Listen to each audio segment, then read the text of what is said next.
ఇక varicose veins నుండి విముక్తి పొందండి. ఎవిస్ వాస్కులర్ సెంటర్ ఇప్పుడు మన KPHP లో గ్రాండ్ ఓపెనింగ్ ఏప్రిల్ 4వ తేదీన.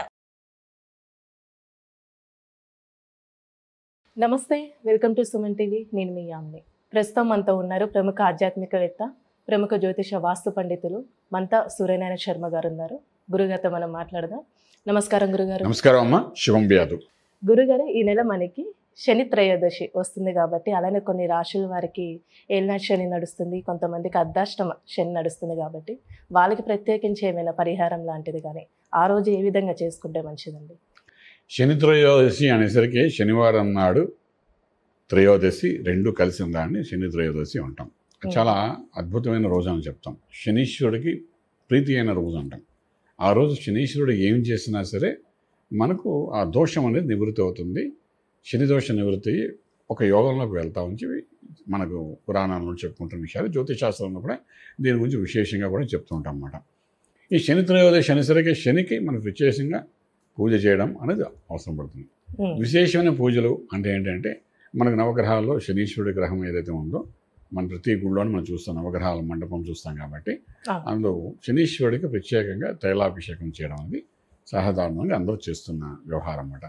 సాధారణంగా ఏం చేస్తారంటే, ఈ నువ్వుల నూనె తీసుకుని వచ్చి ఆ రోజు స్వామివారికి అభిషేకం చేస్తూ శని స్తోత్రాన్ని చెప్పుకుంటూ ఈ నవగ్రహాల చుట్టూ ప్రదక్షిణ చేస్తూ ఈ రకంగా అభిషేకం చేసే ఒక విధానం అనేది లఘు విధానం. అంటే ఏంటంటే ప్రతి ఒక్కరూ చేసుకోవాల్సిన విషయం చేసుకుంటారు అన్నమాట. దానికి కారణం ఏంటంటే, ఏ గుళ్ళో వెళ్ళినా మీకు ఈ నవగ్రహాలది మనకు మండపం దొరుకుతుంది కాబట్టి ఒక చిన్న 100 ml కానీ 200, 300 ఈ యొక్క ఆయిల్ తీసుకుంటారు.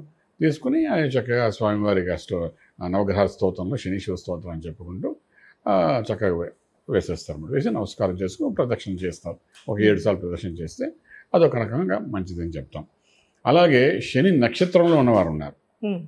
ప్రత్యేకించి శని నక్షత్రంలో పుట్టి మనకున్న 27 నక్షత్రాలు కొన్ని శనికి సంబంధించిన నక్షత్రాలు ఉన్నాయి. ఆ నక్షత్రంలో పుష్యమి నక్షత్రం శని యొక్క నక్షత్రం అంటాం. అలాగా శని నక్షత్రంలో పుట్టిన వాళ్ళు ఎవరైతే ఉంటారో వాళ్ళు కూడా ఏంటంటే ఈ యొక్క శని త్రయోదశి నాడు ఒక విశేషమైన పూజ చేసుకోవడానికి చాలా అవసరం పడుతుంది. నక్షత్ర వాళ్ళు ముందు నక్షత్ర వాళ్ళకి వెళ్దాం. నక్షత్ర వాళ్ళు చేసుకోవాల్సి వస్తుంది. మన నక్షత్రాధిపతి ఎవరు? ఇప్పుడు నాది ఫర్ ఎగ్జాంపుల్ మీరు జ్యేష్ఠ నక్షత్రం అనుకోండి, దానికి అధిపతి బుధుడు. మీరు పుష్యమి నక్షత్రం అనుకోండి, దానికి అధిపతి శనీశ్వరుడు. సో అలాగే పుష్యమి నక్షత్రం వాళ్ళు, అలా శని నక్షత్రం మీద ఎవరైతే పుట్టి ఉన్నారో వాళ్ళందరూ కూడా చక్కగా అభిషేకం చేసుకుంటే చాలా మంచిది. అభిషేకం అనేసరికి ఇక్కడ తైలాభిషేకమే. నువ్వులతో, నల్ల నువ్వులతో అభిషేకం చేయడం, నల్ల నువ్వులు దానం చేయడం త్రయోదశి నాడు. ఇంకా దానంతో పాటు ఏంటంటే మనకేంటవుతుందంటే, ఆ దానం తీసుకునేటప్పుడు సద్బ్రాహ్మణుని పిలిపించి సంకల్పం చెప్పి ఆ సంకల్పంలోని నువ్వులు దానం ఇవ్వడం అని జరుగుతుందన్నమాట. అలా చేయడం వల్ల శని యొక్క దోషం కొంత నివృత్తి అవుతుందన్నమాట. అలాగేంటంటే ఒక్కొక్కసారి దానంతో పాటు రకరకాల దానాలు కూడా చేస్తారు. కానీ ఈ శని త్రయోదశి నాడు మాత్రం ఓన్లీ ఈ నువ్వులతో కూడిన నువ్వులు, నల్ల నువ్వులు, అలాగే మూకుడు ఒకటి అంటారు, మూకుడు, నల్ల మూకుడు ఒకటి, అలాగే నలుపు అంటే ఒక చెప్పులు ఒకటి, నల్ల గొడుగు ఒకటి, ఇటువంటివన్నీ ఆ సమయంలో దానాలు చేస్తే మంచిది. అసలు ఇప్పుడు ఎండాకాలం కూడా కాబట్టి చెప్పులు ప్లస్ గొడుగు దానంగా ఇవ్వగలిగితే ఆ రోజు ఆ త్రయోదశి నాడు కానీ ఎవరైనా ఇవ్వగలిగితే అంతకంటే అద్భుతమైన ఫలితం ఇంకోటి లేదు త్రయోదశి నడిస్తే. సో ఇది రకరకాలుగా మన శాస్త్రంలో చెప్పి ఉన్నారు. శని త్రయోదశి నాడు దానాలు ఇవ్వాలి, సంకల్పం చేసి అలాగే అభిషేకం చేయాలి, తైలాభిషేకం చేయించాలి, ఇవన్నీ చెప్తుంటాం. ఇలా ఉన్నప్పుడు మనకేంటంటే ఈ శని త్రయోదశి వచ్చింది అంటే, ఇప్పుడు ఏళ్ళనాడు శని, అర్ధాష్టమి శని, అష్టమి శని ఇలాగ ఉన్నవాళ్ళు ఏంటంటే ఇటువంటిప్పుడు విశేషంగా ఒకవేళ కానీ దాన ధర్మాలు దానికి సంబంధించి చేయడం కానీ అభిషేకాలు చేయడం కానీ చేసినప్పుడు ఏంటంటే ఈ యొక్క అర్ధాష్టమి శని ఉన్న వాళ్ళకి అర్ధాష్టమి శని యొక్క ప్రభావం ఏదైతే ఉందో అది కొంతవరకు బలహీనపడడానికి అవకాశం ఉంది, నెగిటివ్ ఎనర్జీ. ఫర్ ఎగ్జాంపుల్ అర్ధాష్టమి శని మీద ఉన్న వాళ్ళకి ఏంటంటే, అంటే మనకు వృశ్చిక రాశి వారు ఎవరైతే ఉన్నారో వాళ్ళకి ఏంటంటే జ్యేష్ఠ నక్షత్రం, విశాఖ 4వ పాదం, అలాగే అనురాధ నక్షత్రం, వీళ్ళకి ఏంటంటే ఎప్పుడైతే శనికి సంబంధించిన ఈ దానాలు అభిషేకాలు చేసుకుంటే డెఫినెట్గా తల్లి యొక్క ఆరోగ్యం బాగుంటుంది. వాళ్ళ తల్లిగారిది ఇల్లు, వాకిలి, వాహనం నడిపేటప్పుడు ఎటువంటి ఇబ్బంది లేకుండా ఉంటాయి. అలాగే కోర్టు వ్యవహారాల నుండి బయటపడడానికి అవకాశం ఉంటుంది. అవుట్ ఆఫ్ కోర్ట్ సెటిల్మెంట్ అవ్వడానికి అవకాశం ఉంటుంది. వీలైనంత వరకు ఈ అర్ధాష్టమి శని ప్రభావం అనేది పూర్తిగా బలహీనపడడానికి అవకాశం ఉంటుందన్నమాట. ఇది మధ్య మధ్యలో అంటే ఇన్ టర్మ్లో వచ్చిన రెమెడీస్ అని చెప్పచ్చు అన్నమాట. ఇప్పుడు అర్ధాష్టమ శని 2.5 సంవత్సరాలు ఉంటుంది. ఈ 2.5 సంవత్సరాల్లో కూడా ఎన్నిసార్లు శని త్రయోదశి వస్తుందో అన్నిసార్లు మనం చేసుకుంటే ఇది డైరెక్ట్ రిలీఫ్ అన్నమాట మిగిలిన అన్నిటికంటే. ఇదే టైంలో దానాలు కూడా చేసుకోవడం చాలా బాగుంటుంది. అలాగే ఇప్పుడు ఏలినాటి శని గురించి మాట్లాడుకుందాం. ఏలినాటి శని ఎవరికి ఉంది అంటే మకర రాశి వారికి, కుంభరాశి వారికి, మీనరాశి వారికి ఉంది. ఈ 3 రాశి వాళ్ళకి ఏలినాటి శని ప్రభావం ఉంది.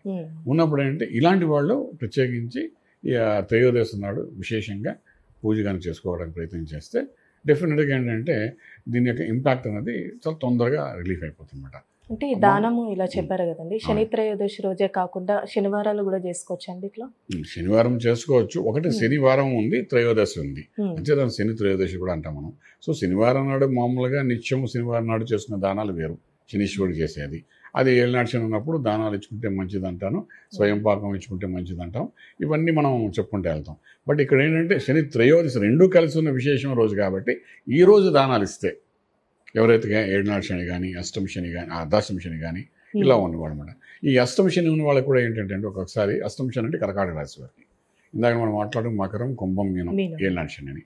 ఈ అష్టమ శని కర్కాటక రాశి వారికి ఉంది ఈ సంవత్సరం ఇప్పుడు చూసుకుంటే. సో ఈ సంవత్సరం అంతా అష్టమ శని ఉంటుంది అన్నమాట వాళ్ళకి. సో ఈ అష్టమ శని ఉందంటే శని అక్కడే ఉంటాడు, అక్కడ కదలడు, కుంభం నుండి అసలు కదలడు. 2024 మొత్తం అంతా అక్కడే ఉంటాడు. ఉన్నప్పుడు ఏంటంటే ఈ అష్టమ శని ఏంటంటే ఆరోగ్యం కాదు, ఆయుష్ సంబంధించిన స్థలం.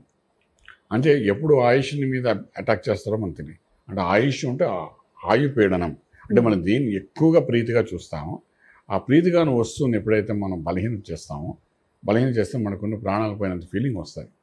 మీకు చాలా ఇష్టమైన ఒక వస్తువు పోయింది అనుకోండి, మీరు మానసికంగా చాలా ఒత్తిడి అవుతారు. ఆ ఇష్టమైన వస్తువు మనకు దక్కకుండా చేయడమే ఆ అష్టంశంలో వాడు చేసే విశేషమైన పని అన్నమాట. ఇప్పుడు ఆయుష్ అంటాం, అష్టమస్థానం ఆయుష్ స్థానం అంటారు. అంటే ప్రతిసారి అష్టంశంలో పాపగ్రహాలున్నా పీడిస్తున్న ఆయుష్ ఒకటే పోతుంది కాదు, ఆయుష్ కంటే ఎక్కువగా ప్రీతిగా మనం ఏదైతే ఆలోచిస్తాం దాని గురించో అది మనకు దక్కకుండా చేయడమే దాని యొక్క విశేషం కూడా. ఫర్ ఎగ్జాంపుల్ మీ ఇంట్లో మీ చిన్నపిల్ల అంటే మీకు బాగా ఇష్టం, మీకు ఏం చేస్తుంది, మిమ్మల్ని చేయకపోకలే ఆ చిన్నపిల్లకి ఏదో ఒక ఇబ్బంది పెట్టి మిమ్మల్ని మానసికంగా ఒత్తి పెట్టాడంటే అది కూడా అర్ధాష్టమ శని ప్రభావం అని అంటాము. సో అలాగేంటంటే అర్ధాష్టమ శని ఉన్నవాళ్ళు ఎవరైనా కూడా, అంటే ఇప్పుడు కర్కాటకంలో ఉన్న ఆశ్లేష నక్షత్రం తీసుకోండి, పుష్యమి నక్షత్రం తీసుకోండి, పునర్వస నక్షత్రం 1వ పాదం 4వ పాదం, వీళ్ళందరికీ కూడా ఈ శని త్రయోదశి వచ్చినప్పుడు విశేషంగా మామూలుగా శనీశ్వరుడికి తైలాభిషేకం చేయడం వేరు, మహన్యాసపూర్వకంగా తైలాభిషేకం చేసే కూడా మనకు కనబడతాయి. మహన్యాసపూర్వకంగా చేయడం ఏమిటా అని అనుకుంటాం. నేను మండపల్లి వెళ్తే అక్కడ చేస్తారు, కనీసం 3:30 గంటలు 4 గంటలు పడుతుంది. అలాగే శని సింగనాపురం వెళ్తే అక్కడ చేస్తారు. అలాగే రకరకాల కొన్ని ప్లేసెస్ ఉన్నాయి. మన హైదరాబాద్లో కూడాను మనం వనకాతలో పోతే కొన్ని ప్రదేశాలు ఉన్నాయి. ఇప్పుడు వెంటనే నాకు గుర్తు రావట్లే కానీ మనకు లింగంపల్లి కాదు, ఇటు పక్క వేరే ఇంకో విలేజ్ ఉంది హైదరాబాద్ చుట్టూ, అది మళ్ళీ చెప్తాను నేను తర్వాత గుర్తొచ్చినప్పుడు. సో ఈ యొక్క ప్లేసెస్లో మహన్యాసపూర్వకంగా అభిషేకం చేస్తారు, తైలాభిషేకం చేస్తారు, న్యాసం చెప్తూ చేస్తారు అన్నమాట. అలా చేయడం వల్ల కూడా అంటే మనకు విశేషమైన ఫలితాలు ఉంటాయి. అసలు శని ప్రభావం మనుషుల మీద ఏ విధంగా చూపిస్తుందండి, అంటే ఏ పనుల మీద? అంటే శనీశ్వరుడు యొక్క ప్రభావం ఏంటంటే ఒక అనుభవంతో కూడిన యోగాన్ని ఇస్తారు వాడు. అనుభవం లేకుండా దర్జాగా సంపాదించుకోవాలనే ఒక తపంలో మనసు యొక్క ఆలోచన ఉంటుంది. ఎప్పుడు ఫ్రీగా వస్తే తీసుకోవాలని అనుకుంటాడు వాడైనా. ఇప్పుడు చూడండి, ప్రభుత్వం కూడా ఫ్రీగానే అన్ని పంచుతోంది. ఫ్రీగా వస్తే ఆనందంగా తీసుకుంటాడు. ఈ ఫ్రీ నుండి అనుభవంతో సంపాదించరా అని చెప్పి శనీశ్వరుడు చెప్తాడు. అంటే ఆ 7.5 సంవత్సరాలు ఏలినాటి శనప్పుడు కానీ, అష్టమ శని కానీ, అర్ధాష్టమ శని అప్పుడు కూడా మనకేంటంటే ఆ 2.5 సంవత్సరాలు తీసుకున్నప్పుడు దీని అనుభవాన్ని పొందుతూ ఎక్స్పీరియన్స్ అవుతూ యూ గెట్ ద బెనిఫిట్ అంటాడు. ఈ ఎక్స్పీరియన్స్ అవ్వడం ఎవరికి ఇంట్రెస్ట్ ఉండదు. ఆ ఎక్స్పీరియన్స్ని బాధగా చూపించుకుంటారు జనాలు. బట్ ఏంటంటే మీరు ప్రతి శనీశ్వరుడు ఎప్పుడు మోసం చేయడు, శనీశ్వరుడు ఎప్పుడు ఇబ్బంది పెట్టాడు. ఒక అనుభవాన్ని ఇస్తూ రిజల్ట్ ఇస్తాడు. రిజల్ట్ ఓరియంటెడ్ పర్సన్ ఎవరంటే శనీశ్వరుడు 100% ఇస్తాడు. అందులో రిజల్ట్ ఇస్తాడు. అంటే శని ఏళ్ళనాటి శనిప్పుడు కానీ, అష్టమ శని కానీ, అర్ధాష్టమ శనిప్పుడు కానీ వెళ్తూ మంచి చేస్తాడు అంటారు. మంచి చేయడం అంటే ఏంటి, నీకు ఒక అనుభవం వస్తుంది, అనుభవంతో నువ్వు ఒక సక్సెస్ఫుల్ మ్యాన్గా తయారవుతాం, ఎక్స్పీరియన్స్డ్ మ్యాన్గా తయారవుతాం. అలాగే ఒక మిలిటరీలో చూడండి జాయిన్ అవ్వగానే వాడికి ఒక 2 ఏళ్ళు 3 ఏళ్ళు ట్రైనింగ్ ఇచ్చిన తర్వాత సక్సెస్ఫుల్ పర్సన్గా వెళ్తాడు. కోచింగ్ ఇస్తూ ఉంటాం, ట్రైనింగ్ తీసుకుంటూ ఉంటాం. అట్లాగే మనం ఒక ఎగ్జామ్ రాస్తుంటే ఒక 3 months కోచింగ్ తీసుకున్నా ఉంటాం, ఎగ్జామ్ ప్రిపేర్ అవుతూ ఉంటాం. ఇవన్నీ ఏంటి, ఒక ట్రైనింగ్ తీసుకుంటున్నాం కదా. అలాగే అర్ధాష్టమ శనిప్పుడు కానీ 2.5 సంవత్సరాలు, అష్టమ శని అప్పుడు 2.5 సంవత్సరాలు, అలాగే ఏళ్ళనాటి శనిప్పుడు 7.5 సంవత్సరాలు.